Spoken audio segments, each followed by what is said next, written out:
in two parts. As DB said, we'll talk about our class, and then I'll answer any questions regarding recruiting, and then we'll shift to the home opener tomorrow night against Georgia Southern.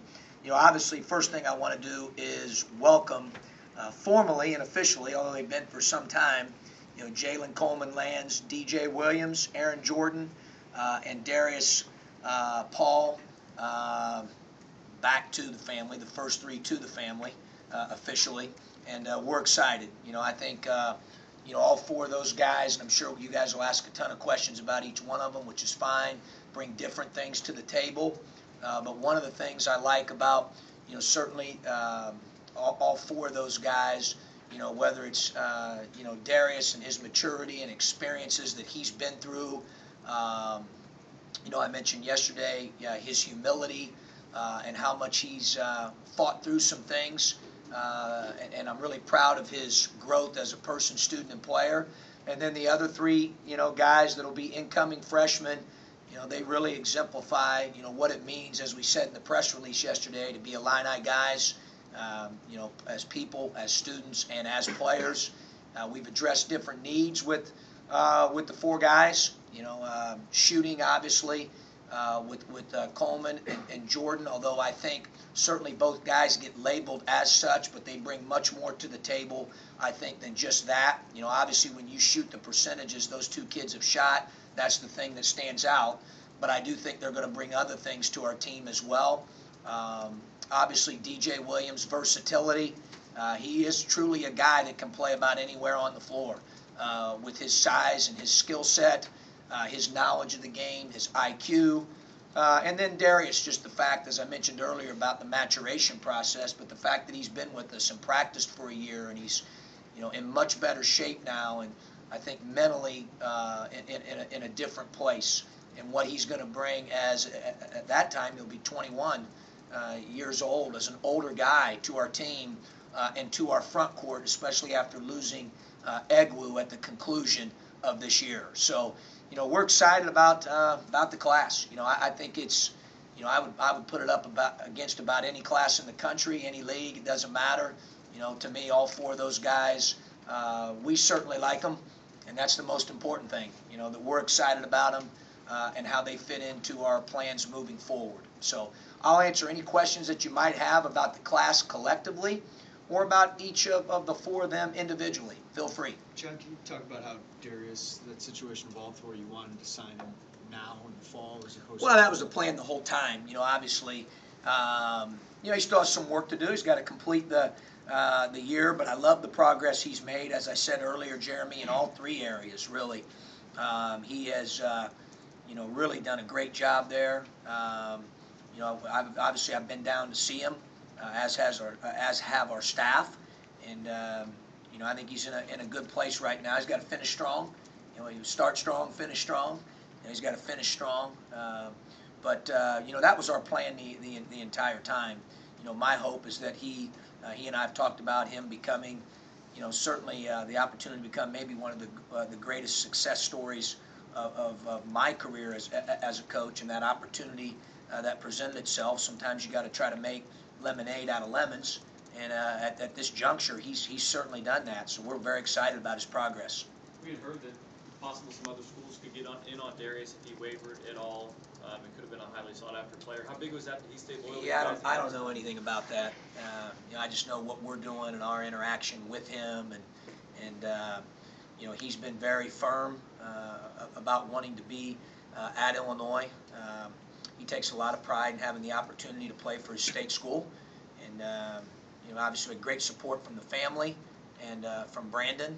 So, you know, I really don't get caught up in any of that. With Coleman Lands, in terms of positioning, a lot of talk about point guard, shooting guard. Do you label him as anything at this point? Well, I think he's multi-positional. The more guys on your team that you can have, Marcus, that are multi-positional, the better. You know, I think he can score the ball, not just shoot it. I think the one thing that really stood out to me over the course of the summer was how much his ball handling had improved. His decision-making has improved. I think he's going to be able to guard and defend. He communicates well. He's got great leadership potential. He's a winner. You know, there's a lot of things to like about Jalen Coleman. I think the best thing about him is even yesterday, he was up at, on signing day at 5:30 in the morning to work out at 6 a.m. I mean, he loves the game, and he's one of those guys that continues to, hone his strengths, but at the same time work very, very hard to develop and improve and grow in some of those areas that are weaknesses. And he's a really hard worker. I've seen him improve a great deal over the course of the time that we've recruited him, which has been a long time.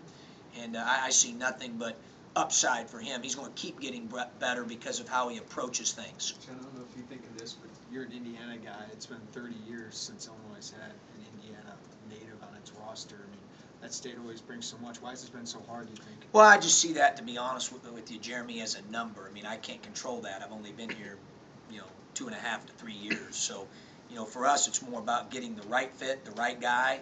That's a cool stat, and it's great to break the so-called, streak, or, however you want to put that or phrase that.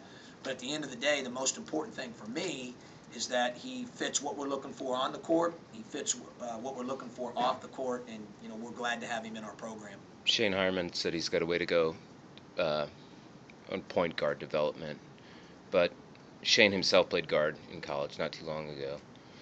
How will that inform? I mean, were you aware of Shane as a player? I was not. Obviously been aware of him as a coach, and have enjoyed getting to know him. Have a great respect for Lalu's program and what they're doing there and the work he's done with Jalen. Jalen has definitely improved, as I mentioned earlier. That's been very noticeable, I think, in that area when it comes to ball handling, decision making, and he's adding that to his ability to score and to make shots. But I also think the thing with him is he's so competitive. I think one of the things that gets missed, Rob, is his ability to guard the basketball as an on-ball defender. I think he's going to be very strong-suited there as well. Do you have any input, or Jamal have any input, like talk with Hireman about the kind of things that you want to work on? Or you just leave them alone? No, we let him coach his team, and they do a great job. We'll interact with them, obviously, and share different ideas. I think in any circumstance you're in, we can learn from them, and then I hope in turn they learn from us a little bit as we exchange ideas. Sometimes you get one or two things when you have an interaction like that might be helpful to either party. And so he's asked questions, we've asked questions of him, meaning Shane, and you can tell that their entire staff, I mean, all those guys, that are on that staff really care about those kids and their development. And the work that they do with them on a daily basis, the way they grind, I think kind of speaks for itself. You said Jalen and Aaron can do more, but they are considered known as shooters. How much of a priority was it to find shooters and the luxury of getting two in this class? Well, I think, Jim, after going through what we did last year, obviously, you always would rather have shooting guys that can make shots. I mean, the objective of the game is to put the ball in the basket at the end of the day. Those two guys do it at a really high level. We've talked a lot about Jalen. I think Aaron is also a guy that has similar work ethic. He's constantly working, constantly getting up shots, constantly working on his game, loves the game, works at it. I love his size. He's 6'4", 6'5" as a guard. He's got great size. I think that, once again, another guy who's, I've just seen his ball handling improve, his confidence improve, his body change. And a lot of that's certainly attributed to him and how hard he works. I also think he has big-time upside because of the passion that he has for the game. You either have that or you don't. Both those guys have a motor for the game, a thirst, for the game to get better. But again, I think, they get labeled as such sometimes because, not a lot of guys on the number of attempts that they attempt, whether it's in the summer or on their high school teams, which, they shoot quite a few threes, make the percentages that those guys make. So obviously that's, I think, at times what stands out. Coach, talk a little bit about Paul relative to the loss of Egwu, and how does he fit in that regard? Oh, sure. Yeah, Lauren, he's a different player than Egwu. People have asked that. Obviously Nana is very gifted on the defensive side of the ball and has really, really worked very hard to develop his jump shooting and low post game and offensive rebounding attack, and he's really gotten better over the time that he's been with us. Once again, another guy with motor who loves the game and works, so it's no surprise there. Darius, at this juncture, has a little bit more perimeter in him, certainly than Nana does. meaning handling, not necessarily shooting, because Nana shoots the ball well, but handling and passing. Darius has a real gift with that. In fact, he has probably what some people would consider guard skills when it comes to handling and passing the basketball. We saw that last year in practice quite frequently. Because of that, that allows him to play inside and outside. At the same time, he also has a gift to score the ball with his back to the basket.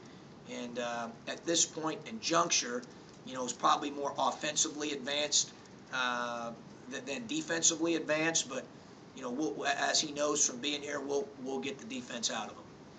John, how valuable is it that, I know you talk about culture a lot, that he's had a year to, he comes in understanding quite a bit about your culture and so forth? I think it's really helpful.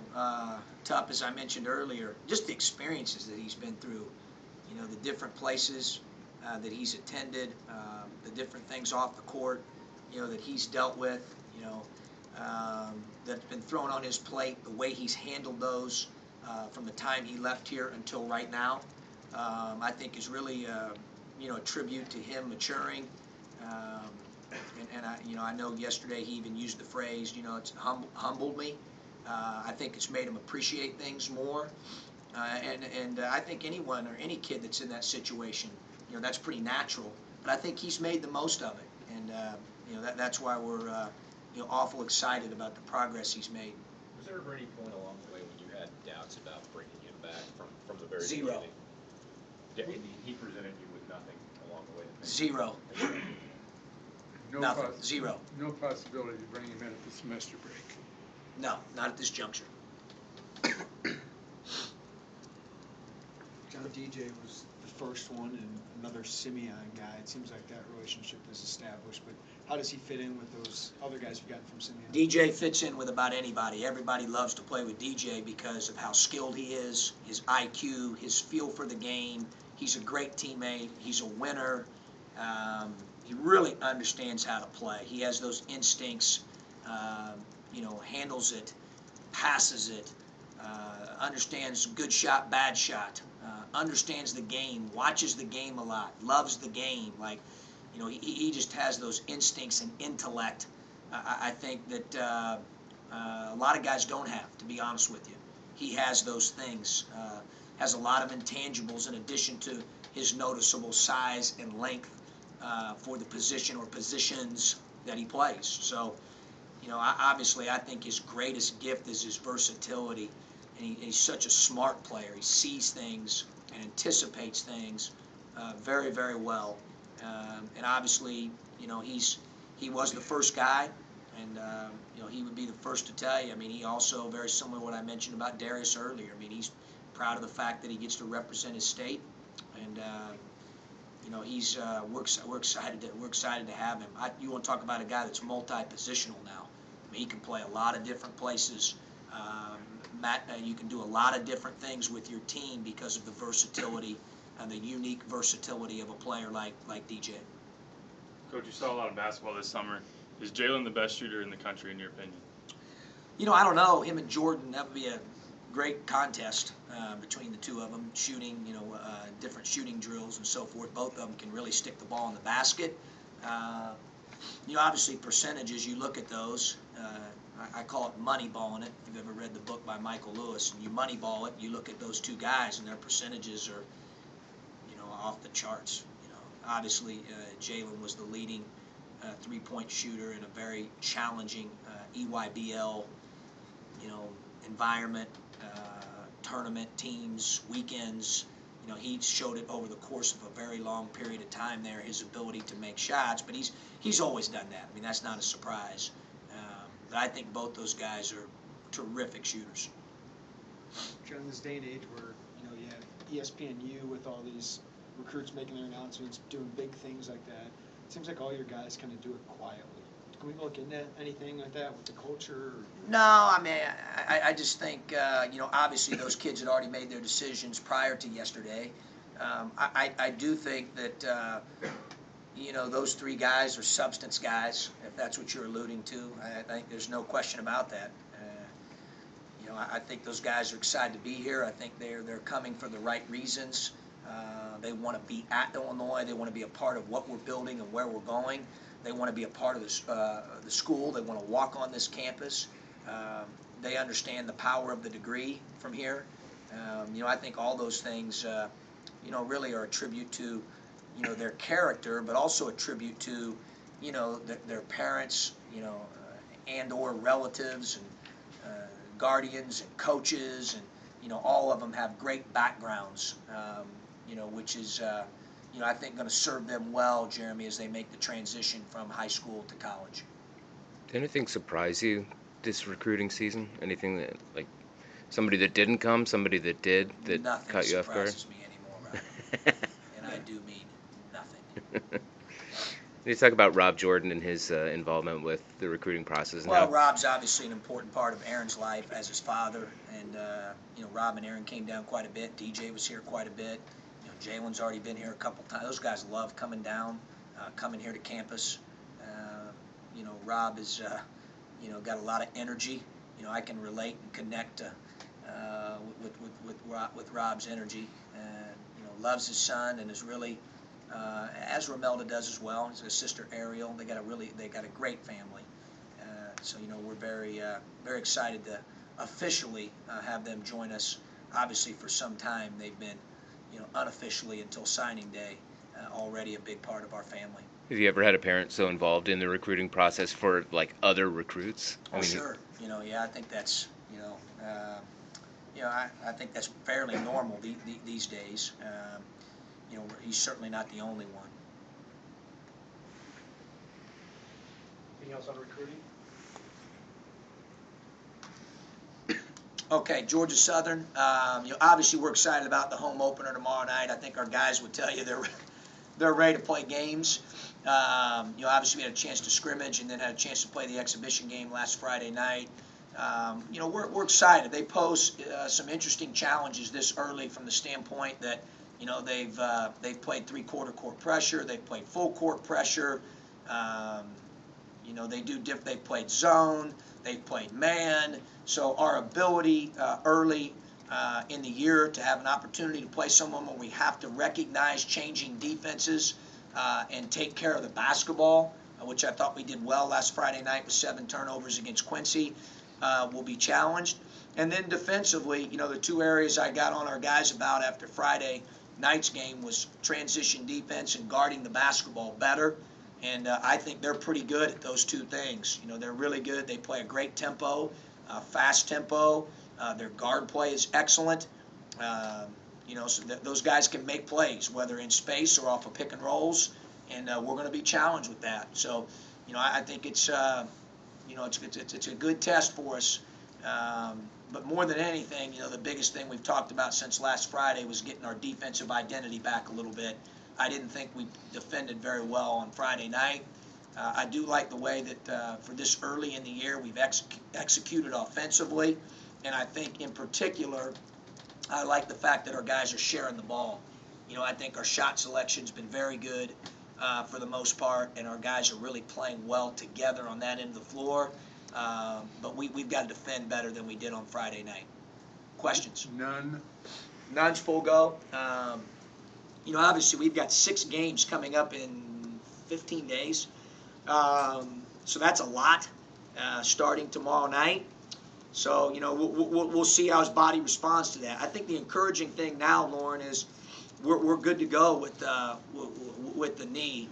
Paul Schmidt and our doctors deserve a ton of credit for that. Now it's more a matter of timing, conditioning, how many minutes can he play really, really hard and intense and locked in, and all those different things, rhythm that come with actually playing games and more 5-on-5 day after day on a consistent basis than what he did in the preseason and the fall training camp. So, but we're excited to have him back. Is there kind of a target for how many minutes you think he can be on? We're going to play that by ear. Just feel the trainer will communicate with me, obviously, and then I'll kind of watch him and get a feel for that in terms of how he looks out there. And then obviously he has ownership in that as well, so we'll communicate with him also.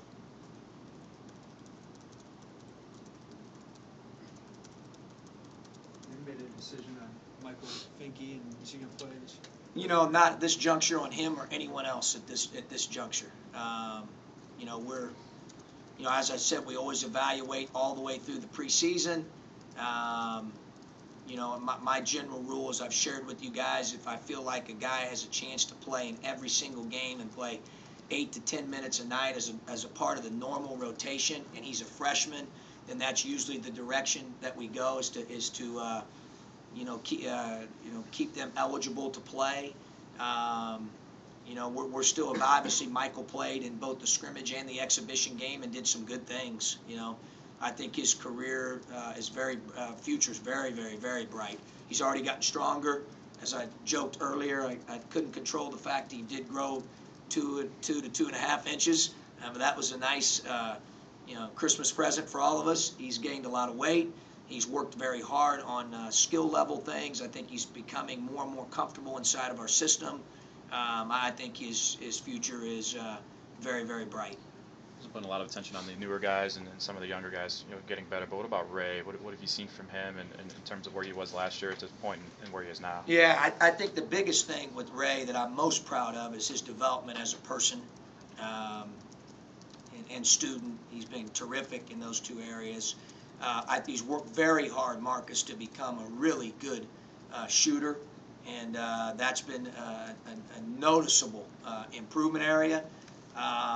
I also think with him, you go from a guy where, every possession, I shouldn't say every, but a lot of the possessions last year, Abrams and Rice were involved in those possessions, and now this year with more weapons and more depth, I think he gets it. I mean, I've been really, really impressed with his ability to connect with his teammates, his understanding to sacrifice. He may have to sacrifice, a few minutes or a few shots or, relative to last year, and he hasn't even flinched. I mean, he wants to win. I love his competitiveness. He's practiced really well here the last couple days, and I'm awful excited. As I tell him all the time, I'm glad he's on our bus. Is it a work in progress substitution? Do you have any idea how many he's played tomorrow? Or? I've got a feel, Jim, but some of that will be feel and instincts, during the game. But obviously, I've said if guys earn it, I'd like to go 9 to 10. At this point, I don't see any reason why we can't hit either one of those numbers. I think our guys have done a good job, and we do have more depth than we've had the first 2 years. And obviously that helps our team, not only now but long term in its development this season.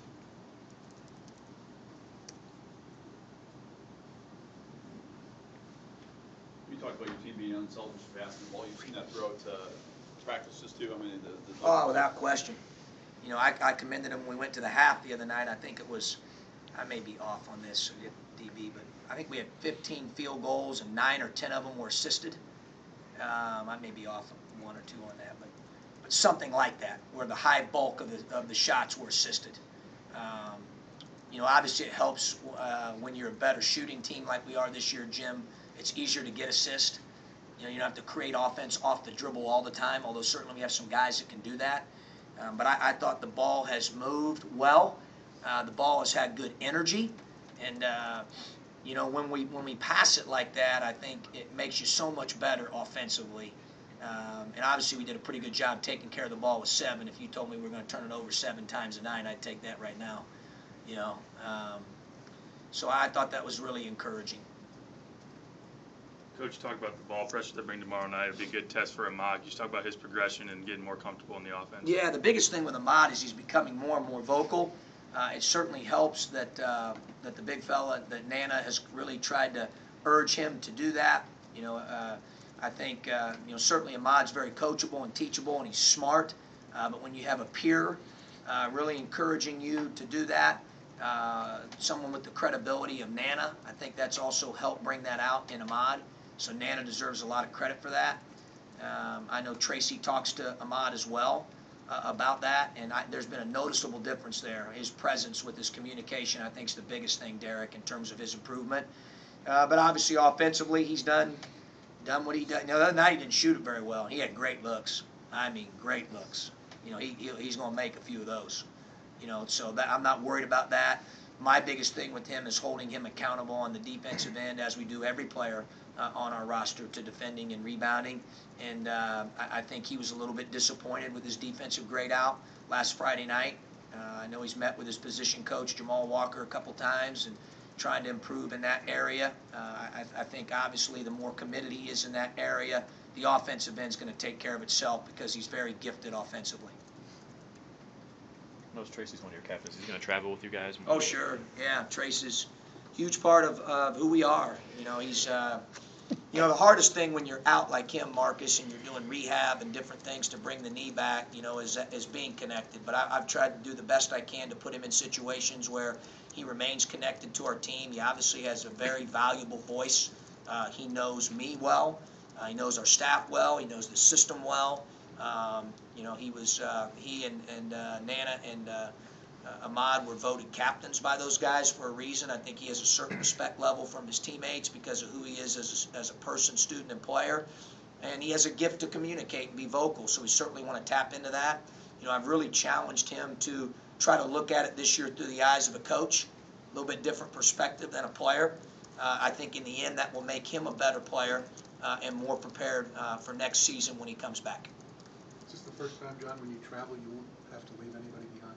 Well, we've got to leave Alex behind, Austin, and I hate that. I told him that the other day. It drives me nuts, but it's just part of the NCAA rules, tough, and you know, because Alex is important to us, and I hate any time we have. I do not like segregating our team. We are a team, but it's just part of the rules. You know, Alex understands that. Say Ahmad has to work on his vocal leadership to be voted the captain. Certainly has earned the respect of the team already. Oh, no question. Yeah, and I think he's been better. No doubt about it, and really gotten outside his comfort zone. You know, Ahmad wants to be good and wants to do cool things, special things. I mean, I love the kid. I think he's, you know, made the most of his opportunity. We've been blessed, Jim. I said earlier, you know, I wish that, sure, you know, you can always speculate. Had he gotten the waiver last year, you know, how would that have helped the team? Would, you know, that have, you know, maybe propelled you into a different tournament? Yeah, probably. But, you know, we can't control those things. He can't and I can't. And so now here we are sitting here, you know, obviously not knowing that Tracy's injury was going to take place. And he's got a year experience learning the system, understanding terminology, connecting with his teammates, building that chemistry. And there's no question that he will be a better player for us this year than he would have been last year, just because of that year to learn and grow as he did. So, you know, we kind of see it obviously at this juncture as a blessing.